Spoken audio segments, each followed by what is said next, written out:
పాకిస్తాన్ ఉగ్రవాదులకు care of address. ఇప్పుడు ఈ మాట ఎందుకు అనాల్సి వస్తుందంటే గత కొన్నేళ్లుగా పాకిస్తాన్లో ఉగ్రవాదులు రెచ్చిపోతున్నారు. ఆ దేశంలోనే కాదు, పొరుగు దేశమైన భారత్లోనూ దాడులు చేస్తున్నారు. పుల్వామా దాడి తర్వాత భారత్ పాక్ మధ్య చాలా దూరం పెరిగింది.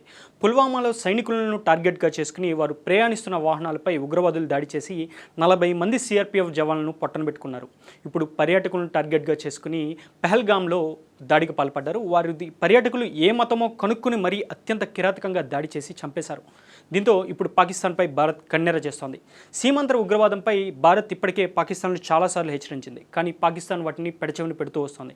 సో దీంతో ఇప్పుడు పాకిస్తాన్తో ఉన్న సంబంధాలు తెంచుకునేందుకు కూడా భారత్ సిద్ధమైంది. ప్రధాని మోదీ నేతృత్వంలో cabinet committee on security CCS సమావేశం జరిగింది. ఈ సమావేశంలో పలు కఠిన నిర్ణయాలు కూడా తీసుకున్నారు. పాకిస్తాన్ పౌరులు తమ స్వదేశానికి తిరిగి వెళ్ళిపోవాలని ఆదేశాలు జారీ చేశారు. అదేవిధంగా పాకిస్తాన్ హై కమిషనర్తో పాటు పాకిస్తాన్ దౌత్యవేత్త కూడా భారత్ నుంచి వెళ్ళిపోవాలని నోటీసులు కూడా జారీ చేశారు.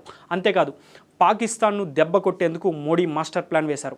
పాకిస్తాన్ దాహార్తిని తీర్చే సింధు నదీ జలాల ఒప్పందాన్ని కూడా తాత్కాలికంగా నిలిపివేస్తున్నట్టు భారత్ ప్రకటించింది. అయితే ఎప్పుడు పాకిస్తాన్ భారత్ మధ్య ఎప్పుడు వివాదం తలెత్తినా ఈ సింధు నదీ జలాల ఒప్పందమే తెరపైకి వస్తుంది. అసలు ఏంటి సింధు నదీ జలాల ఒప్పందం?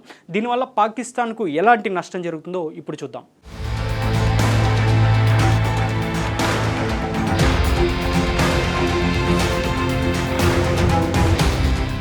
1960 సెప్టెంబర్ 19న కరాచీలో సింధు నదీ జలాల ఒప్పందంపై సంతకాలు జరిగాయి. సింధు, దాని ఉపనదుల జలాలను పంచుకోవడానికి ప్రపంచ బ్యాంకు మధ్యవర్తిత్వంతో ఈ ఒప్పందం కుదిరింది. దీనిపై నాటి భారత్ ప్రధాని జవహర్లాల్ నెహ్రూ, పాకిస్తాన్ అధ్యక్షుడు అయూబ్ ఖాన్ సంతకాలు చేశారు.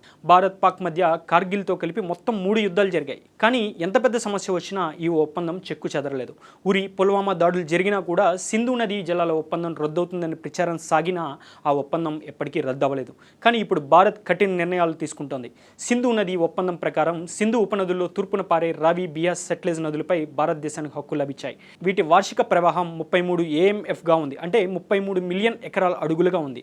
సింధు నదితో పాటు దాని పశ్చిమ ఉపనదులైన జీలం, చినాబ్లపై పాకిస్తాన్కు హక్కులు దక్కాయి. వీటి సామర్థ్యం 135 AMFగా ఉంది. సింధు నదితో పాటు దాని ఉపనదుల జలాలను భారత్, పాక్లు స్నేహభావంతో పంచుకోవాలని ఈ ఒప్పందం అయితే తీసుకొచ్చారు. జలాల పంపిణీలో 2 దేశాల మధ్య సహకారం కొనసాగేందుకు శాశ్వత సింధు కమిషన్ కూడా ఏర్పాటు చేశారు. ఈ కమిషన్కి 2 దేశాల నుంచి కమిషనర్లు బాధ్యత వహిస్తూ ఉంటారు.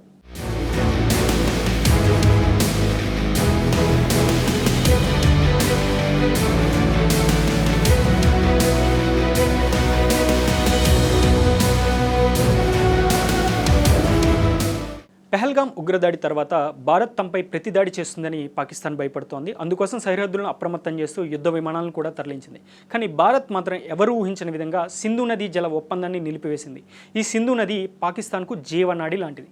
గతంలో ఈ ఒప్పందాన్ని రద్దు చేయకుండా ఉన్న భారత్ ఇప్పుడు సహనం నశించడంతో కఠిన నిర్ణయం తీసుకుంది. పశ్చిమ నదుల్లో నీటిని భారత్ సేద్యానికి పరిమితంగా, జల విద్యుత్, జల రవాణా, చేపల వేటకు మాత్రమే గరిష్టంగా వాడుకునే అవకాశం ఉంది. అంటే భారత్ ఈ నదుల్లో ప్రవహించే నీటిని పాక్కు చేరేలా మాత్రమే వాడుకోవాలి. పాకిస్తాన్ ఈ నీటిపైన ఆధారపడి ఉంది. ఇప్పుడు ఈ ఒప్పందం నిలిపివేత కారణంగా పాకిస్తాన్ ఎడారిగా మారిపోయే అవకాశం కూడా ఉంది. ఆ దేశంలో నీటి సరఫరా మొత్తం ఈ నదులపైన ఆధారపడి ఉంది. దేశంలోని 23.7 కోట్ల మంది ప్రజల తాగునీటి కోసం ఈ జలాలనే వాడతారు. కరాచీ, లాహోర్, ముల్తాన్ నగరాలకు ఈ నదుల నీరే జీవనాధారం. ఇక వ్యవసాయానికి ఉపయోగించే 80% నీరు కూడా ఈ ఒప్పందం కిందే లభిస్తోంది. ఈ నదుల కింద 16 లక్షల హెక్టార్లు సాగవుతున్నాయి.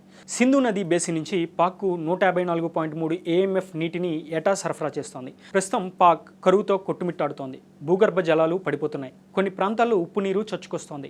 మరోవైపు సింధు నదిపై నిర్మించిన తర్బెలా డ్యామ్ పాక్ వినియోగంలో 16% విద్యుత్తును తయారు చేస్తోంది. ఇక జీలం నదిపై నిర్మించిన మంగళా డ్యామ్ 8% ఉత్పత్తి చేస్తోంది.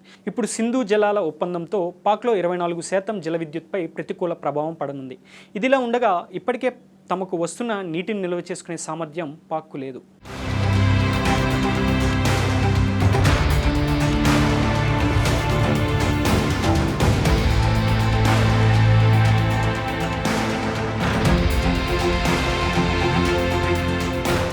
భారత్ ఇప్పుడు ఎప్పుడు కావంటే అప్పుడు నీటిని నిలిపివేసి ఎప్పుడు కావంటే అప్పుడు నీటిని విడుదల చేసుకునే అవకాశం ఉంది. నిజంగా భారత్ ఇలా చేస్తే పాక్లోని రాజకీయంగా ఎంతో ప్రభావం ఉన్న పంజాబ్ ప్రావిన్స్లో పంటలు తీవ్రంగా దెబ్బతింటాయి.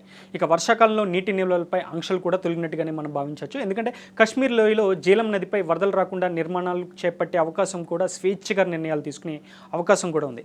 అయితే భారత్ వెంటనే నీటి ప్రవాహాన్ని ఆపే అవకాశం లేదు. సింధు నదీ జలాలను నిల్వ చేయడానికి కానివ్వండి లేదా మళ్లించడానికి కానివ్వండి సరైన సౌకర్యాలు లేవు.